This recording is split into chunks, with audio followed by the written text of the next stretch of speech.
Cette rentrée 2018 sera marquée par une mesure qui a été très médiatisée, l'interdiction du portable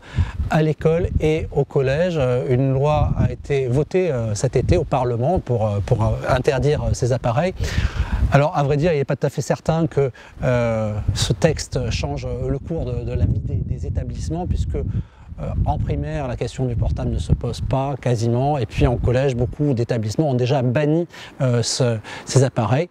Il n'empêche, ce texte vient clarifier la situation en posant comme principe général une interdiction d'utilisation de ces appareils à la fois dans la classe mais aussi dans les couloirs et dans la cour de récréation. Cela étant, chaque établissement, et c'est très important, chaque établissement pourra décider dans son règlement intérieur